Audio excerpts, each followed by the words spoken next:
out to the right. Caught over the middle and into. He's at the 45. Are you kidding? Oh, he's going to go. Oh. Brady gets hit. The ball is out. And Philadelphia has it.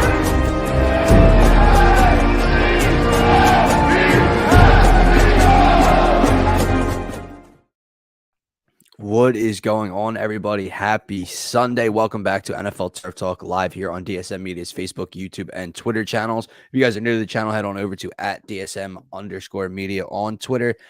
Hit that follow button. We greatly appreciate it. Check out the link tree in our bio. It'll take you to every social media platform we are available on. If you guys want to be interactive throughout today's show, head on over to the YouTube channel specifically. That's where we can pull up your thoughts, questions, comments, and concerns. I'm one half of your host here, Dylan Davis. You can find me on Twitter @DylanJD98. To my right, my faithful co-host Scotty. You can find him on Twitter as well @Scotty Drown. My man, no birds, no stress, but there is a Phillies game on. So let me ask you before we get into this thing, right? Not completely no stress, but let me ask you. NFL Sunday it's king. Right. Like you sit back, whether it's Eagles or not, you sit back and you literally sit in front of your TV for like 12 plus hours and you do nothing. Yeah. Right. Yeah. Yeah. This is not a normal NFL Sunday. It doesn't feel right to me. Does it feel right to you? Like, no, my honestly, attention man, is nowhere near these games today. No. And I was looking at the slate. It's honestly a perfect setup because there's nothing that is like really that blowing catches my your mind eye today. I mean, the Chiefs and 49ers, CMC, right. But how much is he going to be used? What's that game really going to look like? So, I mean, nothing really on the slate catching my eyes.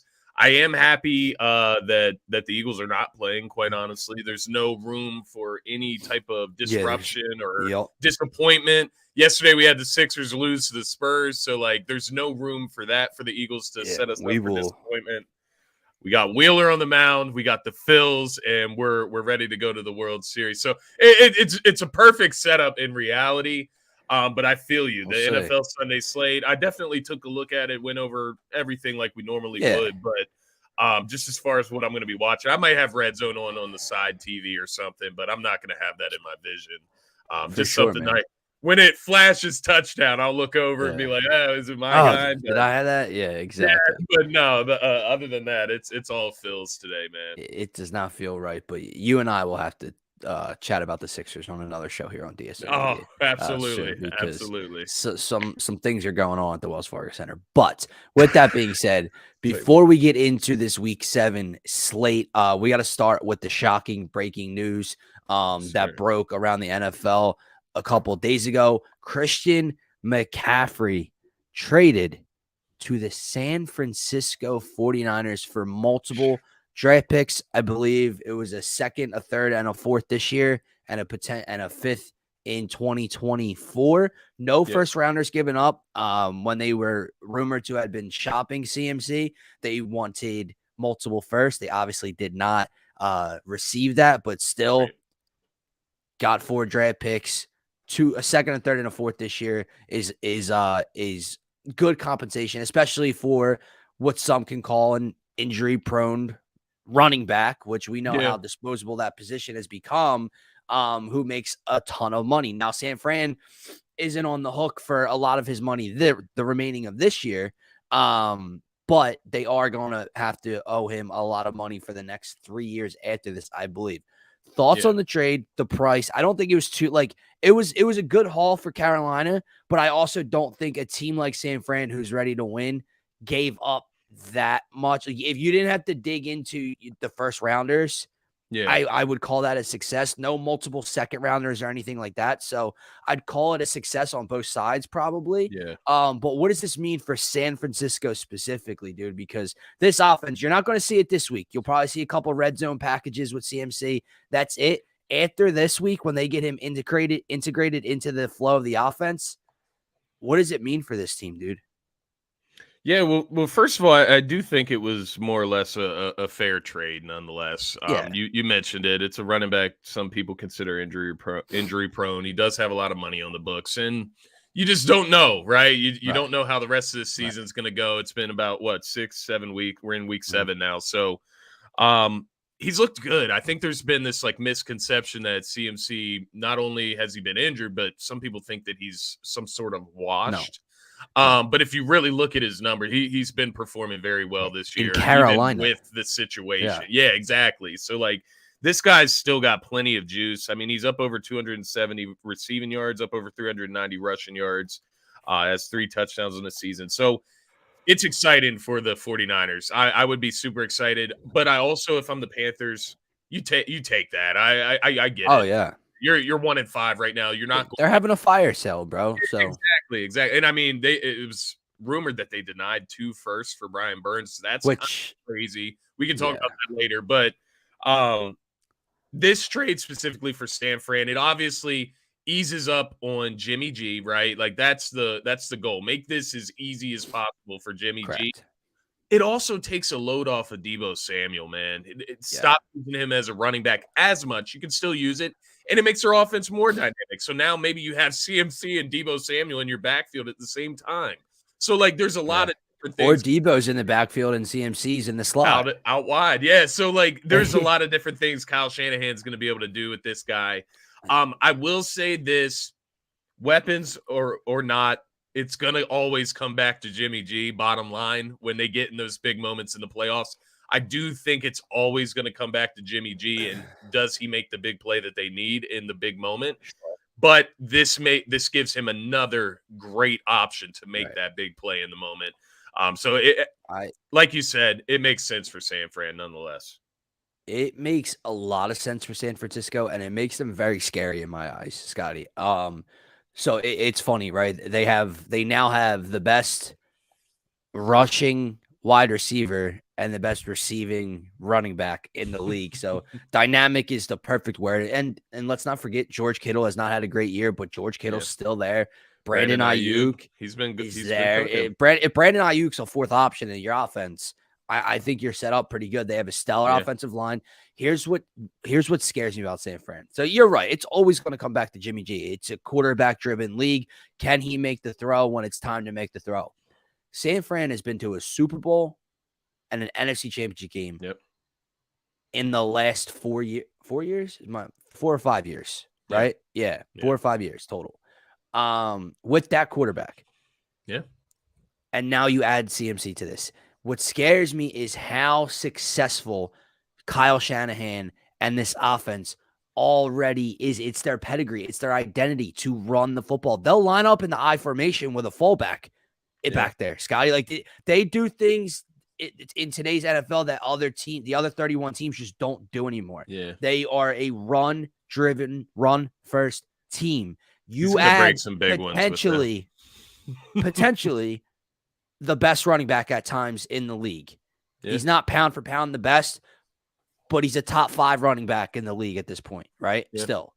You add that in this scheme with that offensive line, he's going to get the touches he's always deserved instead of what he got in Carolina. It scares me as an Eagles fan in the NFC because now when I look, and I got to see how it works first, and he's got to stay healthy, right? And whatever, their defense is banged up, but they'll all be getting healthy. What worries me is down the line, if they meet in the postseason, that defense is potentially the best in the NFL. Now, I'm not like downgrading what the Eagles can do, but my point is 5 days ago, I thought that the Eagles were by far the best team in the NFC. I think that gap was bridged a little bit. Yeah, I think that's fair. I mean, the 49ers, you could argue they're one of the more complete teams in the NFL, especially when their defense is healthy. It would be an interesting matchup. Nonetheless, the 49ers would have the edge in experience. Home field advantage, that would be a huge thing right there, right? That's why the Eagles need to go ahead and make sure they stay ahead of the pack and lock up home field advantage throughout the playoffs. But it would be interesting nonetheless. I will say it would almost be like two teams like clashing head on with the play styles because very similar in a sense. Sure. Eagles a run first team at heart. But Jalen Hurts obviously has showed the signs to use these weapons on the outside. We have some incredible weapons ourselves. So it would be a hell of a matchup. But yeah, it bridges the gap nonetheless, like you said. If there was a gap, right? We haven't seen San Fran fully Right. healthy this season. We haven't seen Jimmy G the full season, but it definitely, if there's a gap there, it bridges it and it makes it much, much closer. And they're much, much more dangerous, I would say. Like you said, that they're running offense, how dynamic it is, how everything works, just getting guys in Because different that's spots, my moving point, them around before snaps. and they can It's just plug amazing. and play, dude. Like, Yeah. like they went from Raheem Mostert, and then he 2 years ago, and then he tears his ACL or Achilles, and then they plug in Elijah Mitchell out of nowhere, and he pops off. Now he goes down for the season this year, and they plug in Jeff Wilson. Jeff Wilson. They'll put Which a is wide. he's wide very receiver back there. average, which you can tell, Yes. but he still was getting Right. off in that offense. So at that's times. my point. Now imagine what happens when you put a legitimate, bona fide top 5 running back there. I think he breaks and some big feed ones him for the him, ball. man. 100%, man. I like it. Other trades, other news around the league. Right? Happy Russell for Wilson, CMC. Happy for CMC as well. I want to mention that. Oh. Gets to play for a competing team. That's For a something else I contender. wanted to throw in there. Absolutely, man. Good for He him. was his career was just going to just dwindle down He was to rotting a out nub in Carolina. in Carolina. But they're obviously just getting rid of everybody. Robbie Anderson, which was obviously a minuscule move. He wasn't happy there. They weren't happy with him, but they move him. They move CMC. There's rumors on the DJ defensive Moore. side of the ball. DJ Moore's being shopped. You can go across the country a little bit to Denver. Russell Wilson is now out. Like, Hamstring wants injury. to play, but he's out. They are getting phone calls about Bradley Chubb and Jerry Jeudy and potentially other guys. Now, Denver is is Denver 3-3 or 2-4? 2-4. 2-4. So they're at home against the Jets with no Russell Wilson today. And they've already had all these issues. What's going on, Adam? What's up, Phil? If they get to 2-5, Scotty, you might see them start to shop some of these pieces. And I guess my question to you is just around the league when you look Denver more so than Carolina, but Carolina we thought was going to be competitive at least this year, could snag maybe the 7th seed wild card, right? Denver we thought could potentially compete for that tough AFC West division, if not grab a wild card, right? Yeah. With all the weirdness and the inconsistency across the league, you're seeing teams that we thought would be buyers heading into the deadline potentially being sellers at the deadline. What's it mean for like Denver, for instance, if they move on because I get it. This year's kind of a wash now, but are you really willing to part ways with a cornerstone on defense or a cornerstone wide receiver that you have in place? Yeah. Both youthful. How does that make sense? No, I'm not saying Denver's moving them. They're only receiving calls. They're getting calls, That means there has to be a notion that these guys are potentially available. Is it a smart or a dumb move for Denver if they're thinking about it? I think it's dumb because you still have Russell Wilson under contract. Like, it's not like next season, like say Russell's done for a good amount of this season. If he can't play, whatever the case may be, are you moving on from Russell Wilson? Are you selling him at the end of the season as well? Like, I don't know what the game plan would be there. It is interesting that teams are poking around. That means that there's been rumors, obviously, like you said. And I'm telling you, the Eagles need to make that call on Bradley Chubb. My man has 5.5 sacks already this season. He's on the contract year. Robert Quinn, he's another one. He's another guy that they could add in the pass rush field. But it is interesting. Denver specifically, man. I know our buddy George. We haven't seen him in a while, but hope George is doing all right out there. He picked the Broncos to win the Super Bowl. He picked Russell Wilson to be in the MVP combo. Hey, I picked the Rams to be back there. So two disappointing coaches in Matt Rule and Nathaniel Hackett. Nathaniel Hackett's going to get, he's going to get another, at least the rest of the season, I would imagine. But I would consider firing him after this year. I truly would, if not before the end of the season. He's not an NFL head coach. He's not an NFL head coach. You can just tell. And on the other side, Matt Rule has already been fired, so that was obviously a disappointment. And then to the quarterbacks. Matt.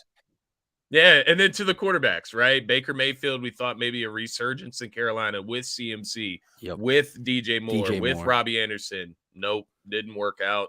Their team just didn't look right. And then you go out to Denver, and we've gotten to see that firsthand because they've just stuffed Denver down our throats on national television.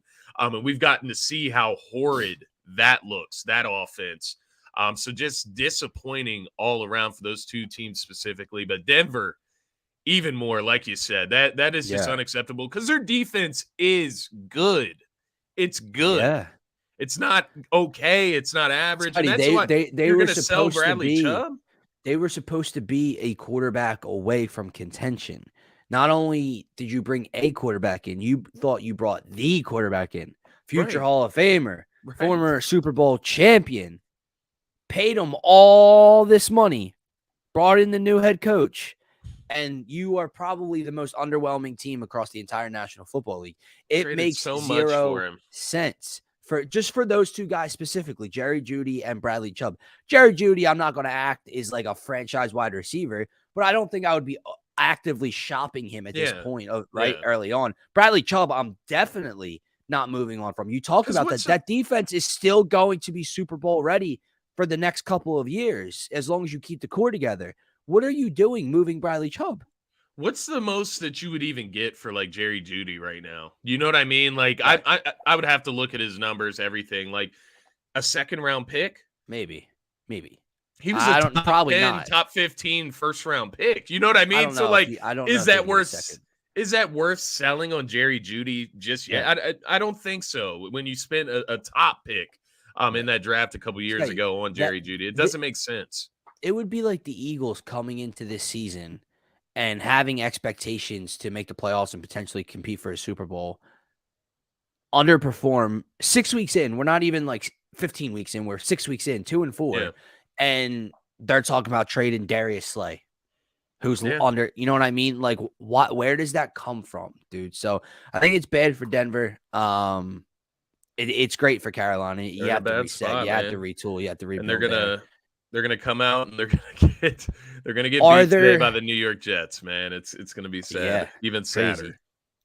So speaking of the Jets, right, and the Giants, and we can lump some of these teams together. We're talking about how there were teams we had higher expectations for ending up selling potentially right now. Are there any teams we talked about how we thought there were some teams across the league that we thought were going to be bad?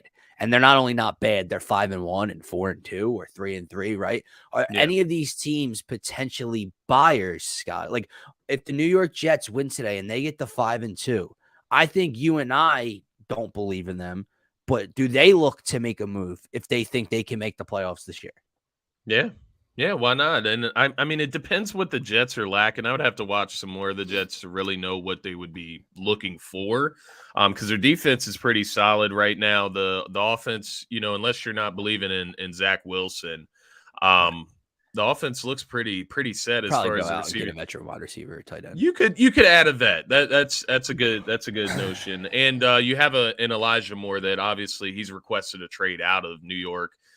So he wants to leave the Jets. So you have an opportunity there, if you continue to have success. They've had success without him, so they don't need Elijah Moore to have success going forward, and I would imagine in their eyes. But they said they're holding on to him. I think they could do the New York Giants a favor and send him over there, because the Giants could use a wide receiver right now. That's a glaring weakness for the New York Giants. But yeah, I think the Jets, you'll see them win today. They'll improve to 5-2, and we're going to really start to have to talk and watch out for the New York Jets. But it would be interesting to see if they turn into buyers, because I do think a lot of these teams over the next 2 weeks, we get closer to that trade deadline. I believe it's week 9. Did they move it back? Week 9 or 10. Week 9 or 10. But I think 9. I think you might be right, 9. Over the next 2 weeks, we should start to hear more and more about who's becoming available, who's selling, who's buying. And we definitely, I would expect Giants more than Jets. I would expect Giants more than Jets. I would fully expect the Eagles to do something. Howie is always sniffing around. Howie's always looking to add something, right? Rumors that he checked on Brian Burns. Hey, it's worth a check. Great. I'm not sending 2 first-round picks or more not for him. Shot. It's worth a check. Scotty, I ain't sending 1 first round. Yeah, I would send the 30-second. Yeah, the 30-second pick. It's not. Right? It's not. It right now finish at 32nd, but I ain't sending the The Saints late draft pick. pick. Someone No. threw that around on social media. I was like, not a No. shot. Am I No. trading potentially a top 7 or 8 draft pick for Brian Burns at the deadline? You could potentially get a unless- top edge rusher in the draft and have him Right. locked up on a rookie contract, Does rather. Brian Burns come under contract? I don't know what his deal looks like. I think he needs a contract. Right. So my point is, let me ask you this: Take a look here real would quick. you move the Saints pick if Brian Burns came with an extension? If you had 3 years of Brian Burns, because we get so I probably wouldn't. But here's the thing: we always talk about draft picks, and what are draft picks? I know. Hope. They're unknown. They have to play out. We know that Brian Burns is one of the league's best pass rushers. You know what I mean? Yeah. So, you're hopeful that we can grab a top talent or a top edge rusher in the draft with that pick, or you move that pick for what's known, young still, and under contract. Yeah. I ain't doing it if he's not under contract or not signing an extension right away.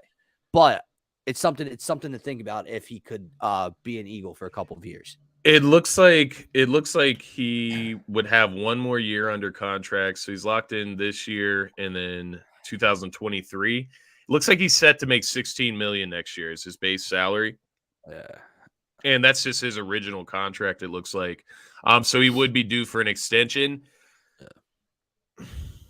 And you know how the NFL works in the final year. That he'll hold out if he doesn't. You know what I mean? We have so many, and we have so many guys we need to bring back. I don't know. Money is a thing right now, right? In Philly, and really have to take that into consideration with everything that we have. Like, do we want Brian Burns and then let James Bradbury? Like, if that was the determining factor, James Bradbury might be gone regardless. But CGJ, if that's you kind of have to balance these things out. TJ Edwards. It's interesting though. Nonetheless, is there a world? Because I know Brandon Graham has played some defensive tackle in his day, right? They move him inside. So is there a world where you bring in a pass rusher like that and let Fletcher and Hargrave go? I don't know. I'm just spinning the wheel here. And you obviously have Jordan Davis that they drafted last year. It's interesting. I do think they add a pass rusher, and ultimately I would want the Eagles to add some type of safety depth, because we saw what the Eagles look like without CGJ. There's also the topic. There's also the topic of tight end depth, because they like to run a lot of 2 tight end personnel, a lot of 12 personnel at times, and it's a lot easier when that second option is a pass catching threat. Yeah, it's hard to do that with Jack Stoll. You thinking about Mike Gesicki? Potentially. I thought that's what you were getting at there, because he's an awesome receiving threat. Definitely. But can I ask though, why would Miami do it? Like, I know his name's been floated out there. I don't know. I guess from what I heard, he doesn't block well. They were using him primarily as like a slot receiver. Okay. Before this season, and now obviously I don't need him to block when he comes here. Yeah, exactly. He's just a receiving option. Yeah. So he would dominate this offense. Yeah. Not dominate, but be a very good option in this. He'd probably have to cut out doing the gritty, but outside of that shit is ugly. But at least if you're gonna do it, let Jalen Hurts teach you how to do it right. Yeah, there you go. All right, man. Let's get into this Week 7 slate, and CMC's team is in action at 4:25 today at home against the Kansas City Chiefs. We'll get to that in a few minutes here. 1:00 slate, Scotty. What sticks out to you? You have Green Bay and Washington. Now, obviously, Washington is rolling, I believe, with Taylor Heineke now that Carson Wentz is on the injured reserve list. Green Bay dropped 2 in a row, desperately needs a win today. And I have a play for you that you might find funny later on about how I've talked about Green Bay. You have the AFC South, Indianapolis Colts and Tennessee Titans, 3-2-1 versus 3-2. The Colts started off the season in horrible fashion at 0-2-1. They've won 3 straight, man. So Matt Ryan and that team seems to be kind of finding its rhythm, and that's been without Jonathan Taylor. So I haven't seen. Is he back today? We'll find out. He is back. I believe he is. Yep. So that's a big game there. It's already the second meeting between these two teams, which I find really weird. You have our division rival, the Giants, in Jacksonville. So Jacksonville started out the season like a house on fire, and then they got incredibly humbled in Philadelphia, and they've lost 4 in a row. So the Jags are now 2-4. You have the Dallas Cowboys, Dak Prescott back today at home against the Detroit Lions, coming off a bye. I believe Swift and Amon-Ra are both back, so we'll see how that offense looks against Dallas's Swift is defense. most likely not a go. Swift is Oh, most likely not a go. Yeah, that one well, hurt my soul. That affects the fantasy lineup. I thought Yeah. he was playing, but That one all killed my right, soul. sweet. You have the Atlanta Falcons, who are 6-0 versus the spread this year in Cincinnati versus the Bengals. Do the Bengals get a win, or do they start 3-4? You have Tampa Bay and Carolina, and then you have the AFC North, Browns, Ravens. Weird matchup, right? Mark Andrews questionable. Lamar didn't practice a couple days this week, but he's playing. What game, if any, because the 1:00 slate is not a pretty one, sticks out to you or kind of has the most meaning or storyline to it? So, I mean, there's a couple things that I'm watching here. I mean, the Colts and Titans, that's kind of a good matchup, I guess, with Jonathan Taylor playing and Derrick Henry's healthy. But I really don't have any interest in that division, quite honestly. Me neither, man. It doesn't seem like fun football to watch at all. It's not. It's simply not. The other games that I'm looking at, Cincinnati and Atlanta. Obviously, I always keep my eye on Cincinnati.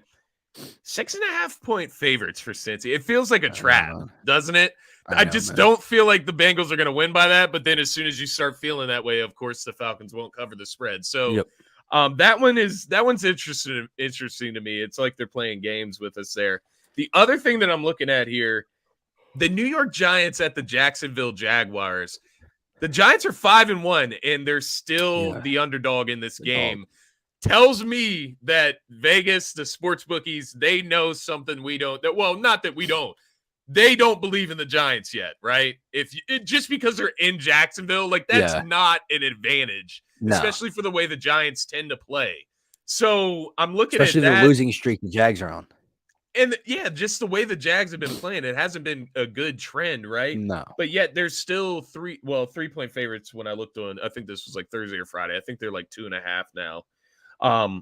But nonetheless, still favored it over a 5-1 Giants team.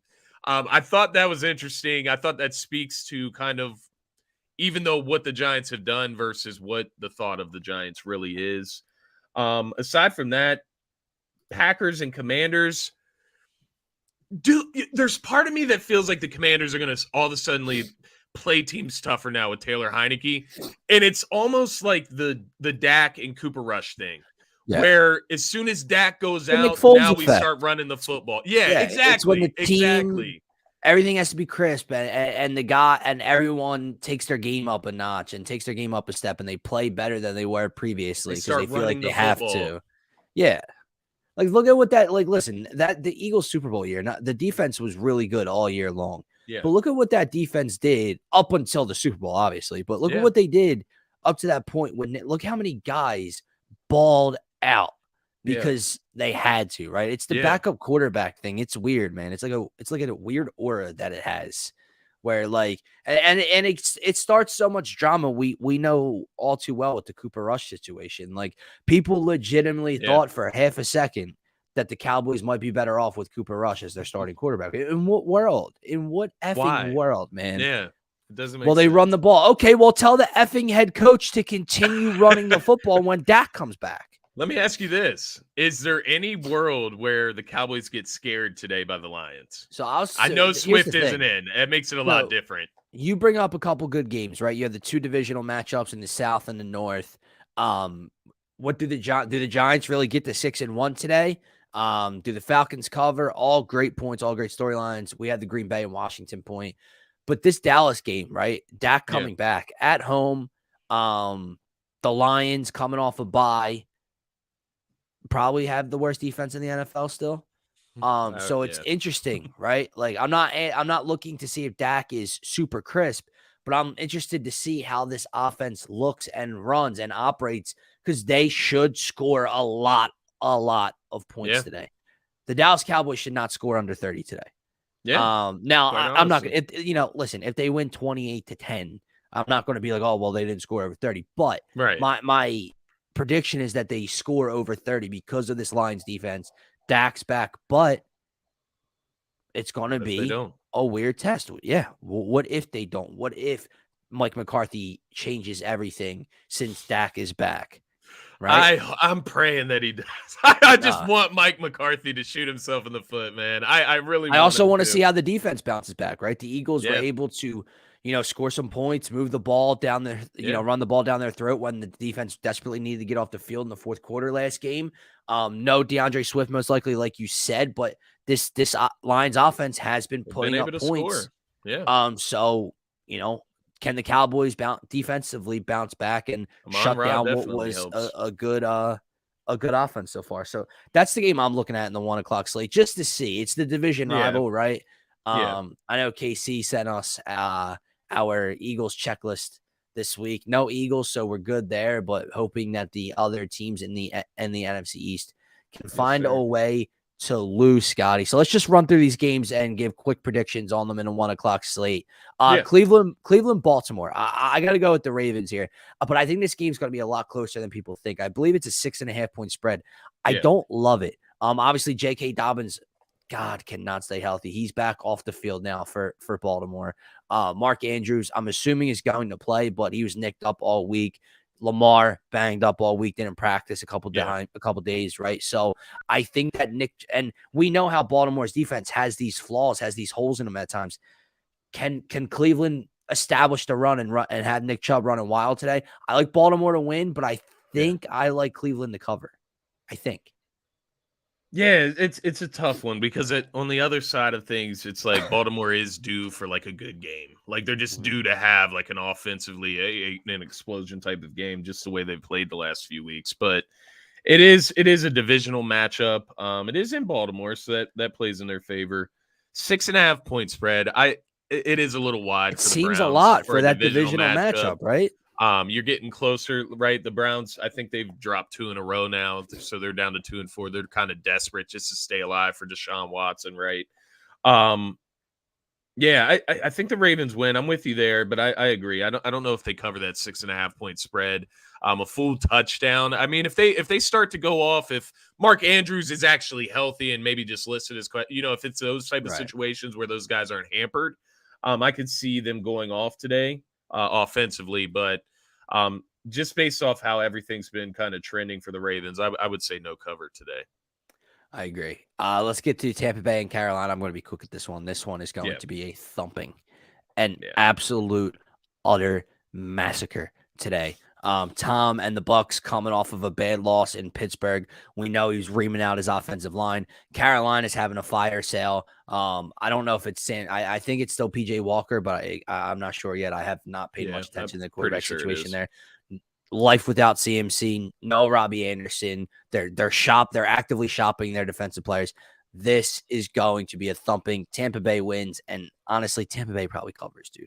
They need a win, right? Like they need to go out they here and need make a statement. Yeah. Yeah, I agree. Tampa Bay, what, 13-point favorites? Is that still the 13 line right now? and a half, something like that. Yeah. Yeah, so I would say they cover, but at least 10. I would say beat them by 10, double digits, 2-possession game type of win. The Bucks need it. They're desperate. I would call them desperate right now. Yeah. They need to get a W. They just lost to the Pittsburgh Steelers, my man. Mitchell Trubisky and Kenny Pickett combo. Oh my God! So they need to bounce back. Third and long versus Mitch. That defense needs to bounce back, and this is a perfect team to bounce back against. For sure. And I think the offense needs to get right game too, dude. Like nothing's all around right. And by the way, Julio Jones stop stealing money, bro. That's all he's doing at this point of his career is just taking teams' money. Oh my God, they signed Julio. Look at this. He hasn't played since week 1, Scotty. He looked good too, man, and it just gone. He hasn't played since week 1. Just stealing money at this point. But yeah, I look for a statement in Carolina for the Bucks today. The Falcons and the Bengals. I know you hinted at and we hinted at the fact that the Falcons are the only undefeated team against the spread this year.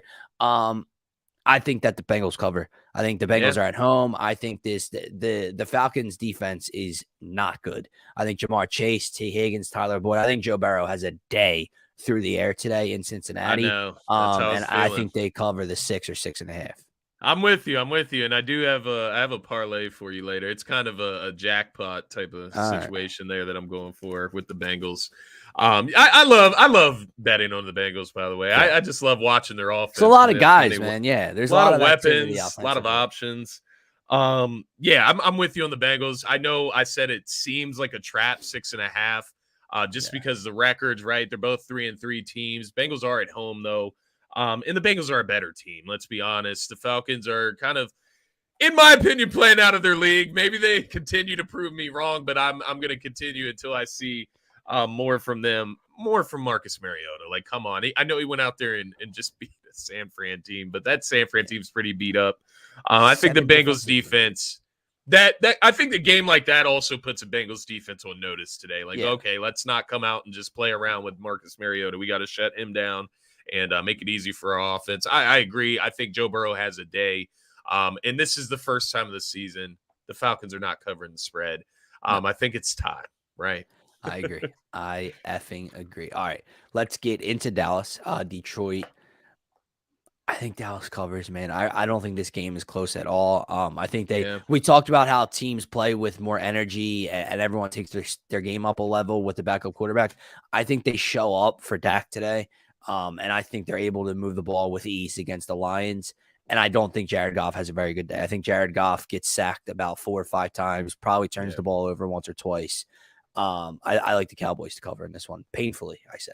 Yeah, I'm with you on that as well. 6.5 point spread the last time I checked, and I would pick Dallas to cover that. It's a perfect time for Dak to return. They played it smart, quite honestly, not returning him against an undefeated Eagles team in Sunday Night Football. I mean, if he was ready to go, it's better that you win that game, right? Put yourself in position to win that game. But nonetheless, this is a low pressure, low stakes. You're in Dallas, right? Dak gets to come back, play comfortably at home. And I'm with you. I think, as far as the Lions, just try not to get embarrassed today in Dallas. That would be my main thing. But one more notch against oh my God, I can't even remember his name now. The head coach, Dan Campbell. One more notch against Dan Campbell, right? But this is a matchup that they're not favored at all in. So I guess it's not that bad of a loss, but I do got Dallas covered. Once you start the season 1-5, every loss is bad, right? 100%. How long do they go? How long do they go before it gets talked about? I mean, we've already started, but it doesn't seem to be a national conversation yet. Nope, and it should. And I think give it 2 or 3 more weeks and it will be. All right, moving down to Jacksonville, who, like I said at the beginning of the show, is on a 4-game losing streak after starting 2-0 under the Doug Peterson era. Meanwhile, the New York Giants are 5-1 on the year, with their only loss coming against the Cowboys on Monday Night Football. I think I like stuff. Who do you like? I like Jacksonville today. Interesting, man. I think that this is the first. I think in Jacksonville, it's not a huge home field advantage. You're right. But I think that their defense shows up and their pass rush shows up. I think Daniel Jones has a very iffy game. He's played very steady football this year. He hasn't turned the ball over with a lack of weapons. Obviously, I know Saquon seems to be back to form, but I like Jacksonville, man. I don't know why. Interesting. I mean, I'm definitely rooting for Jacksonville. I do think New York is going to win this game, quite honestly. The way I'm looking at it, I think of New York and Jacksonville, and I just think New York's kind of a better version of Jacksonville in a sense. They have a little bit better of a defense. But Daniel Jones, like you said, would I take Daniel Jones over Trevor Lawrence? Probably not. No. So can Trevor Lawrence make some plays today? Can they get the run game going on offense? They are at home. It's Doug Peterson. He has familiarity with the Giants, right? At least the culture of the Giants. But it should be a close game. I do appreciate the spread nonetheless. I am going to take the Giants, but I'm definitely there's a chance Jacksonville can win this. I need this loser team to just get off of my back. I'm with you. 6-0 into the bye. I'm with you. And you're telling me they might come out of it and only have a half a game lead over the effing Giants heading into week 8. Like, in what world, dude? Like, at least the Cowboys have 2 losses and Washington stinks. The Giants could potentially be 6-1 in what effing world? But I'm hoping, man. I'm hoping that Jacksonville can win this one. I will tell you that in the teaser I have for you later, it's a 3-team teaser. It was 4. I had teased Jacksonville to +3, and I took it out because that game is too weird to me to actually have any stake in. It is weird. So I'm leaving it alone. All right. I got a little piece in that game. Another weird game. Go over that. The Colts visiting the Titans, 3-2-1 versus 3-2. I like Indy. I don't know why, man. I do. I think that Jonathan Taylor finally, like, he's healthy. Maybe he finally has a day this year. I think Matt Ryan and this offense is finally starting to get into a rhythm that we didn't see the first 3 weeks of the season. I think the defense is playing better. I like the Colts in this one. I think the spread's like 2.5. Yeah, and Tennessee's at home, so that's kind of lock of the week, Phil. Pick them in a sense. Jags beat Giants. Interesting. I like it. I like it. You're making me second guess my my parlay I got set up here, but I didn't have money line Giants, so nonetheless, it's not that bad.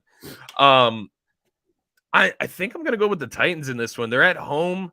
They've won 3 straight. They're coming off the bye week. Does the bye week help them or hurt them? Right. That's one of the things that I guess we can look at in this game, but it is a pick 'em. In a sense, 2.5 point spread for the home team. It may as well be even at that point. And the Colts are getting on the right track. Both of these teams are trending up right now. So it is an interesting clash. And like you said, to be meeting for the second time to end this series so early in the season, right? And I think the Titans, they took the first one, right? Yes. Yeah, they did. Yes. And I think they took it handedly, but the Colts were beat up at that point. So it's going to be interesting nonetheless, but I am going to go with the home team in this one. Titans go ahead and sweep the Colts this season. But definitely weird that I think they've played the Jags twice already as well, the Colts. So like they've gotten 2 division teams completely out of the way already after today, which is a little weird to me. Quite early in the season. But yeah, no, I agree. There's been a couple of those situations throughout the league, but all right. Last 1 o'clock game here, and might have the biggest storyline, and it's for one very specific team. Green Bay Packers, Washington Commanders. Almost said the Washington football team, but it's the Washington Commanders now. This one's tough. It shouldn't be. It shouldn't be tough, but it is. I'm riding with the Packers. I am taking Aaron Rodgers and the Green Bay Packers versus Taylor effing Heineke. You're right. They'll end up showing up today. He'll throw for 250 plus. Terry McLaurin will finally find the end zone, right? They'll start giving Antonio Gibson the ball, right? They'll start doing all this weird stuff. But no, I gotta go with Green Bay today. I don't love the spread. They are in my teaser, Scotty. So you know I need this one, right? Yeah, so I think the Packers finally get a win for the first time in 3 weeks today. I really have no other explanation outside of Aaron Rodgers. It's time to elevate, brother. Like, I know the shortcomings around you. I know that you have a good offensive line. I know they're a little nicked up, but you have a good offensive line. You have a 2-headed monster in the backfield. You have a lot of money on the defensive side of the ball, and you get paid a lot of money. Guess what? It's time to elevate these young wide receivers you have on the outside. Okay? It's time to get Allen Lazard going. It's time. I don't know if Randall Cobb's playing or not. But you bet you were banging the drum to bring back 38-year-old Randall Cobb, right? So get him involved, right? Get your tight end Tunyon involved, who he finally showed up last week for the first time all season. But I'm going to go with the Packers winning this one. I'm definitely picking the Packers to win the game. Is it still 4.5? It was when I checked, yeah. I do have written down here Green Bay covers finally, but it's with a question mark. Scotty. Because that's how I'm feeling. I just don't know. Scotty, I think they win. It shouldn't be like this. And it shouldn't be like this. The Heineke start gives me just this weird feeling, man. Like you said, they're just going to use Gibson finally. They'll use him and Brian Robinson in the way they should be used equally. Yeah. And it's going to kind of work out for them. But the Packers need this. They need this W. They don't need like a 1-point victory over the Commanders with Taylor Heineke. They need a W. They need to get some confidence going. And I would mark them same as the Bucks, desperate right now. You have the Minnesota Vikings, even more desperate. You have the Minnesota Vikings that are 5-1 in your division right now, leading the division. And excuse me if I'm wrong. Have they played yet? Vikings and Packers? Yeah, week 1. And the Vikings, oh yeah, the Vikings tore them up. Yeah, okay. Yeah. Duh. It was like 24-7 or something. Yeah. But nonetheless, there's a lot of pressure on the Packers right now, man. There's a lot of pressure on Aaron Rodgers, whether he wants to admit that or not. But it's time to follow through, right? It's time to deliver. And I'm with you today. I'm gonna pick the Packers to cover the 4.5 spread. Would not put that in my parlay, unfortunately, but I'm rooting for you. I am going to pick them to cover, but it's with a huge question mark. Does it make you feel better that they're teased to plus 1.5? Yes. Okay. Absolutely. Because they'll win. Good. Because that's what they Knock are. on- I knock did on not wood. take them minus 4.5. Okay. Thank They're you. teased. Okay. I was happy. I was happy about They are that. damn sure teased to plus 1.5. Okay. I can appreciate that. All right. Let's get to the 4 o'clock slate. These 3 games I want to go rapid fire through before we get to the meat, sir. right? Because God, these games are something else. Thank God the Phillies played today. Mother Nature, please hold off and let us get through this today. Please. New York Jets, Denver Broncos. No Russell Wilson. I'm going with the Jets. As Scott, this is so effing weird to say. The New York Jets are going to be 5-2. 5-2. Once Robert Saleh said he was keeping receipts, I hated that team so much because they're just, you know what I mean? He had there was no the audacity to just say that about the New York freaking Jets at that point. Head coach believed in his guys, believed in himself, and apparently he's right, Scott. I don't know, but they're going to win We'll today. Who is the backup in Denver? Brett Ripien. Who? Brett Ripien. I'll ask again. Who? Brett Ripien. Let me just make sure his first name is actually Brett. It's definitely Ripien.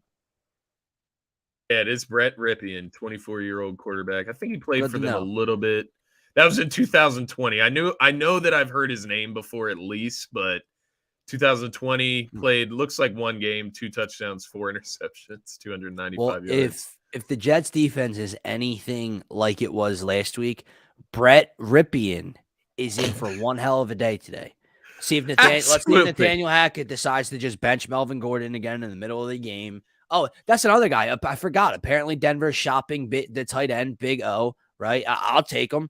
I would take him. But again, I wanted to go rapid fire, but this team pisses me off to no end. But yes, I'm going with the Jets in this one. I'm with you on the Jets. I think they were a 1-point favorite the last time I looked. 1 or 1.5, yeah. 1.5. So I would pick them to cover as well. I think the Broncos are gonna have a little bit of fits trying to deal with that pass rush, the physicality of the Jets defense. I think it's gonna hinder the Broncos a bit. Right now.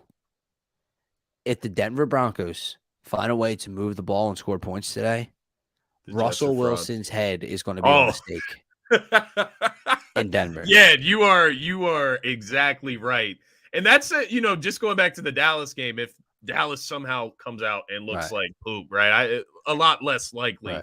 Right. But nonetheless, yeah, if Brett Ripien comes in and he's moving the ball down the field, I know it's 2 touchdowns, 4 interceptions. He did have close to 300 passing yards, though. So I mean, he will try to air it out, I guess. But it'll be interesting to see how this plays out. That's something to keep an eye on, even though. All right. Next game, Houston Texans, the 1-3-1 Texans versus the 1-4 Raiders. Somehow, Scotty, the Texans have a better record than the Las Vegas Raiders right now. And the Texans might be the worst team in football. I don't get it. It doesn't make sense to me. I am going Vegas in this one. Devontae Adams is playing. He'll play through all the off the field legal kind of issue going on right now. But I'll go Raiders in this one. I think their offense puts up at least 30 today. Hopefully Damian Pierce can have a day for me. But yeah, I'm going Vegas. You got the Raiders covering 7. I think that's where I had the spread written down here at least. Why not? Yeah. I'll say yes, but I'm not comfortable about it. I think I had it written down here, Las Vegas wins, but no cover. Texans have been playing teams tough. I do think Las Vegas has too much firepower, though, and if it gets up into the high 20s, 30s, I don't think the Texans are going to be able to keep up. So I would go with the 7-point spread. I agree. Yeah, I would go with the 7-point cover. Chargers, Seahawks staying afloat, man. They a trap continue game, to put up man. points. I am going to. I know I feel you, but I'm going to go with the Chargers. Oh, absolutely, Yeah, absolutely. yeah. I think Justin Herbert has a very good day. I think Austin Eckler has a very good day against the Seattle front. The Chargers will be 5-2, and they'll continue to stay right by Kansas City's side. Yeah. It's time for the Chargers to start trending the right way. They got the dubs the last 2 weeks, right? They've been rough. They've been It's time to tough flex wins. a little bit. It's time to flex and get where you're supposed to be. Take care of business at home against the Seahawks, right? 5-point spread, cover that. That's a touchdown. So I do have the Chargers covering today. I think that their defense, they should be able to limit Geno Smith. I mean, come on, this stuff has got to stop eventually. And I think it stops today. It starts with that Chargers pass rush, their aggressive defense. And I think the Chargers have a day today, like you said. I think they are able to get it going. Maybe a Mike Williams, bomb. Get him involved. Get the long game going with Justin Herbert. Get the offense looking the way it's supposed to. It just looks out of whack the last couple of weeks. Time to get trending the right way. I do have the Chargers covering. I agree, man. All right, game of the week. Finally, we've reached the game of the week. Scotty, Game of the 50 week. minutes Woo! in. CMC's new threats. The San Francisco 49ers at home coming off of a loss against the Kansas City Chiefs. Also coming off of a loss here. I'm going to go with the Chiefs. As much as I said that the Niners scare me, CMC is not going to be fully acclimated in this offense. They had mentioned maybe a couple of red zone packages, but you're not going to see a ton of them today, I don't think. Their defense is nicked up. Now, I don't know how many of those 7 guys are still missing, but I just trust the Chiefs that much. I trust Patrick Mahomes and Andy Reid that much. I think that Patty has a day regardless of who's on the other side of the field. I like the Chiefs in this one. What's the spread at? 1? I have it written down at 2, so I don't know if it may have changed though. I think it dropped to 1, but whatever. Regardless, Friday. I like the Chiefs on this one. Yeah, it would be different if the Chiefs weren't coming off a loss, right? I think if they beat the Bills, then I'd have I may pick San Fran at home in that case, just because the Kansas City. I think they come out today. They're not losing 2 in a row, right? Like that's not what the Kansas City Chiefs do. That's not what Patrick Mahomes does. And I think while the 49ers, I think they'll keep it close, of course. I think they'll play them tough. I think it'll be a good matchup, but I do think the Chiefs take it and obviously cover if they win. CMC's just not – there's no way you get him integrated that quick, right? Like Kyle Shanahan's a good coach, but goddamn. I'm excited to see just the usage in the brief moments that he does get used today. But aside from that, I think Kansas City takes care of business today. It's just I agree. Not losing 2 in a row, not Mahomes. Nope, not at all. All right. Final game of this Sunday slate, Sunday Night Football. Is it Mitch Trubisky or is it Kenny Pickett playing today? I have not seen. I think it is Trubisky. All right. Let me double check. Let me double check. Oh, Terry. I'm hoping for you, Terry. Not today though. No, I have a bad feeling for your Niners today. I think they'll be 3-4 and they get the resurgence of CMC after that. However, Tua returns. That is the storyline of Sunday Night Football. That could potentially be the storyline of the game. Scotty, thoughts on the game? And also, is Tua okay? Will Tua be okay? What happens the first time he gets his bell rung tonight? He's going to get hit. It's something that has been kind of on my mind as I've looked at this game. It worries me, right? I'm just scary, I would hate to watch it tonight and then just something like that happen again. And it's going to be much worse if this happens again. I don't know, what the doctors have exactly told him as far as what's going on inside of his own head, right? Like he's making this decision to come back. He's making this decision to play. The Dolphins are okay with it. The medical staff's okay with it. They were okay with it before though. And that's what scares me. Do the Dolphins have Tua's best interest in their minds? Because they are on a slide now, right? Not that there's any such thing. Not that there's any such thing as a normal concussion or a good concussion. You know what I mean? Like it's a brain trauma. It's a brain injury. But was this your routine football concussion? You know what I mean? Where he's had 2 weeks off now where, he is okay to go. Or was this back-to-back thing on a short week a very serious thing? And the first impact, the first hit, the first time he gets driven into the turf, is there layover? Is there something, worse? And there's no way for you to know that, right? Yeah. Like it's not like they're Right, 'cause in he hasn't in been the touched. they're not in the medical office like banging a hammer Yeah. off the helmet over his head to make sure that he's not, Right. They're not whipping twitching him when he gets around. concussed. Yeah. Like they're not doing that. So there's just no way that you can predict whether or not that will happen in this game. And it does worry me. I will say Kenny Pickett, it does look like he cleared concussion protocol as well. He's going to start tonight, which is interesting nonetheless. I guess you got to go with your young guy. You already benched Mitch. You got to kind of roll with him from now and on. But it's scary nonetheless for not Miami Dolphins, but for Tua himself. Yeah. I just hope he's safe. And I hope that nothing talking bad about comes the game, of this. Talking about the game, how much of that is a factor tonight? Does he play that way? Because you don't know until you're hit the first time. More. Right. Exactly. It's interesting, but I will say I'm excited for Tyreek Hill, my fantasy team, to have his quarterback back. I'm excited for that. I got Miami in this game, but it does depend how Tua plays and how comfortable he is out there.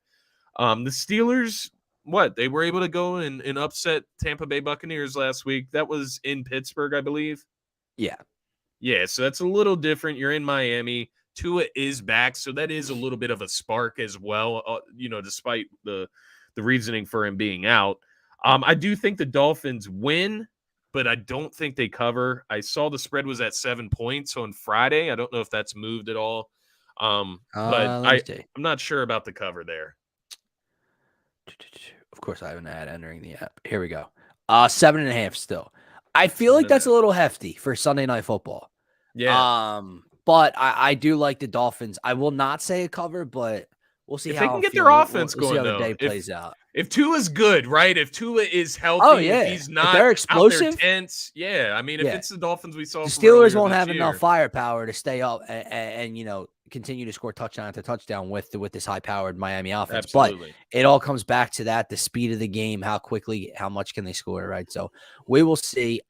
Before we get into some business, we got to take care of, Scotty. We got to get to our best bets portion of the show. I got one play in, man. I told you in the beginning of the show, my mind is not on football today. My mind is on one thing, and that is going to the World Series, Scotty. So I'm just looking. I had a rough ending to my Saturday, if anyone was wondering. A lot of one leg missers to cap off what was I had a very good early Saturday. James Harden, unfortunately, went 1 for 6 from 3-point land. All I needed was one more James Harden 3 to cash a Sixers parlay. Alec Boehm was like the only Philly it felt like to not get a hit last night. I missed 2 Phillies parlays because of Alec Boehm. Ole Miss, somehow the 7th team in the country loses to an unranked team. That blows that one. Charles Oliveira gets tapped out. So I had a very rough ending to my Saturday. So you know what we're looking for, Scotty? Just a win. Like in basketball, when you're cold, right, from the field, you just need to see one go in. So you move in, you hit that little layup, or you get to the free throw line, and you just got to see one go through the hoop. That's what we're doing today. Yeah. Okay, so here it is: 3-team 6-point teaser plus 160. I had the Green Bay Packers from -4.5 to plus 1.5 against Washington. I had the Cincinnati Bengals teased down from 6.5 to 0.5 point. So Cincinnati money line. I also had the Dallas Cowboys teased down from 6.5 to 0.5 point money line, plus 160. That's it. I had Jacksonville +3 in it. Too scary for me. I just need to see the ball go through the hoop, Scotty. I just need a win today in the 1 o'clock slate. I'm with you. I'm with you. I had a little watch bit better the luck. effing Falcons win outright. Just watch it happen. I know that's the one that does worry me. I think Turf Talk's being retired if that happens because I know nothing. I know zilch. I had a little bit better luck yesterday with the Phillies. My college football luck it ran out yesterday. Texas blew a huge lead. I had Texas minus 5.5. What did I text you about that game? What did I like in that Texas-Oklahoma State game? Okay. You liked Oklahoma, right? No, I like the what? I like the over, right? The over. I did take the over as well. Yeah. But I had I Texas forgot to minus place 5.5. I forgot. Oh my goodness. Yeah, the over. I had the over and the -5.5 spread for Texas. And they did not. They had a huge Frustrating, lead man. at one point, and Frustrating, they dude. just blew it completely. And then same thing with Ole Miss, man. Right? They Yeah. were up 17-3, which I know that's nothing in college football, but they end up blowing the lead, and I'm not sure that they They got scored their again asses after kicked. that. Scotty, I'm Yeah, they pretty got sure their it was asses 20. kicked. I'm pretty sure it was 20-7 or 20-10. They lost 42-20. Yeah, Destroyed them. literally. So that was. So painful. I don't know. I didn't watch the game. I don't know if the quarterback got hurt. I don't know what happened, but I'm not something sure went off either. the I'm rails not in sure. LSU. But whatever. But what's I do your win have today, Scotty? I have 3 plays for you. Not the safest, so I don't know All if I right. would tail them, but I put in little wagers. Didn't want to put a lot of money into to the NFL today. I'm putting most of my money into the Phillies today as well. So I have a 6-pick parlay plus 528. I have the New York Giants +7. Love it. It's a nasty game though, man. I do have the +7's Bengals. fine. I have the Bengals money line. Okay. I have Ravens money line. Okay. And then the one toss up, and I know obviously the other ones can go the other way as well, but the Colts and the Titans, I do have the Titans money line. That is the one that could screw me over. That's the one that beefs up the odds for you. There Yeah, you go. it's the one that makes the odds right? And then I do have I just threw in Bucks money line there just to help it out a little bit. And then I do have the Packers +7.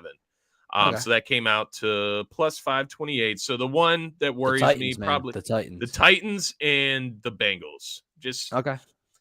It's not the Bengals aren't a true worry, right? I have them covering the spread, but there's just the Falcons get on my nerves, man. I think that's what it is. Them and the damn Patriots. I do have this is like my jackpot play for the Bengals game. And this one comes out to plus 910. So it's Cincinnati money line, Jamar Chase touchdown, Joe Mixon touchdown, Joe Burrow over 250, Hayden Hurst 15 receiving yards, and Jamar Chase 70 receiving yards. That comes out to plus 910. And then my final play of the day is just an anytime touchdown that comes out to plus 668. I have Derrick Henry, I have T. Higgins, and I have Kenyon Drake from the Baltimore Ravens starting at running back for them today. I found out looking into this about Kenyon Drake because I had to use him in fantasy as well. That's kind of why I put him in the parlay because I need him to do this. But the Browns have one of the worst, if not the worst, rushing defense in the NFL. So interesting enough, they have the best rushing offense, but the worst or one of the worst rushing defenses. So I did go with Kenyon Drake there. I'm hoping he can get in the end zone with no Dobbins there today. But that is honestly the only plays that I got for you guys today. I can't give you my lock and my upset of the week, of course, but aside from that, not putting too much money into the NFL today. It's an ugly slate on top of it, right? Like there's nothing that is calling for my money either. So that's kind of where I'm at. But so speaking of locks and upsets, who do you got? Give me your lock of the week. Yes. So my lock of the week.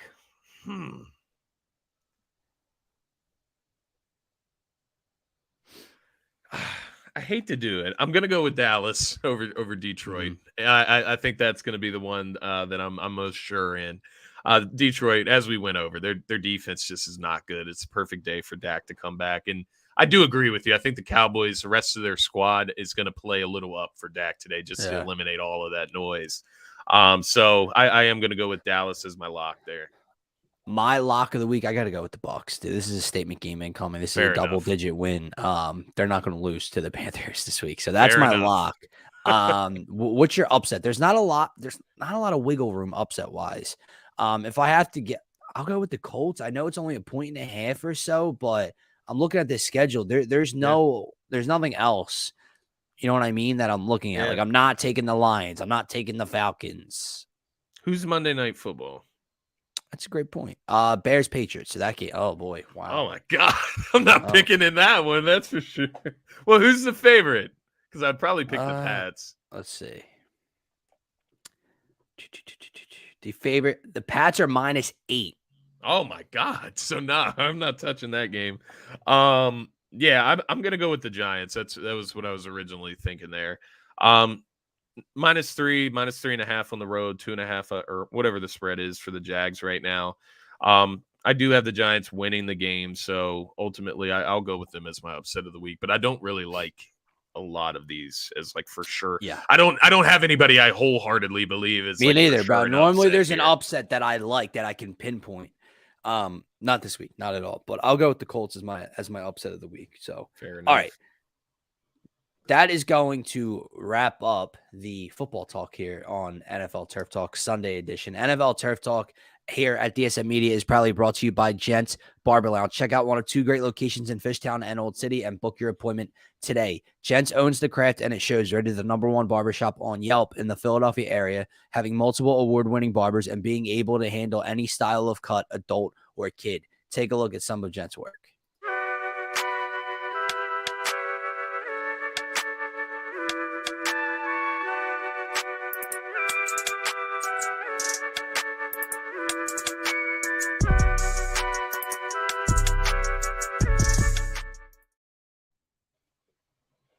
Check them out at www.gentsbarberlounge.com. Again, that is gentsbarberlounge.com to book your appointment today in Old City or Fishtown. Also, check our friends out at Luxiden Jewelers at shopluxiden.com. Use promo code DSM at checkout for 25% off and free shipping. Again, that is promo code DSM, all capital letters, for 25% off your total checkout along with free shipping. Scotty, I think the people got to see something, my man. Yes, sir. Yes, sir. So we got some new merch on the DSM merch site. Obviously, it's brought to you by TeePublic. As you can see, we got a few new graphics on the site. Obviously, we showed you the A.J. Brown and Jalen Hurts Go Birds graphic from earlier this season. We still got plenty of those on sale there.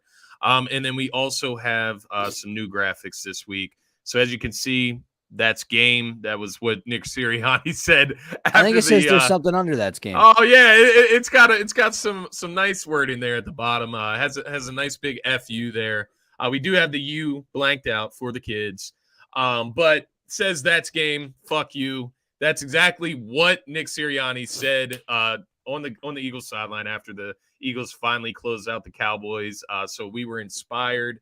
We know that the city of Philadelphia embraces this type of energy from their Philadelphia Eagles head coach. And I absolutely love that he showed that type of energy. So this is a new graphic. The $14 sale did end today, so it is back at the $22 regular price, but definitely check that out. We'll have the link in the description of the show. And then, of course, we've been talking about our Phils all morning, of course, on the side, I guess. But we do have a new graphic for our Phillies and our MVP, Bryce Harper. We ain't losing, right? No. And that's what Bryce Harper said at the beginning of this postseason. And Bryce also said something last night on second base that might have to be thrown onto a T-shirt as well. Oh, it's coming. It's coming. This is somebody's house, right? It's somebody's fucking house. So Hey. Yes, but check out the merch site description, or the link to the merch site will be in the description. Also on our social medias, you can find it in the link tree. It's in DSM merch. Just click on the link. You'll see all of our graphics. We have some Sixers. I know they're not hot right now, but they will be eventually, right? So hey, get your stuff ahead of time. You can get your Phillies gear. Get ready for the parade. And, of course, the Eagles are 6-0, so definitely want to rep the Birds right now. Yes, sir. That is going to wrap up this Sunday edition of NFL Turf Talk here on DSM Media's Facebook, YouTube, and Twitter channels. Again, if you're new to the channel, head on over to @DSM_media on Twitter. Hit that follow button. Subscribe to the YouTube channel. We greatly appreciate it. Check us out on Facebook, Instagram, TikTok, Twitch. We're all over the place. For myself, for Scotty, for DSM Media, have a great rest of your Sunday. Go Fightins. Go Fightins. One-on-one.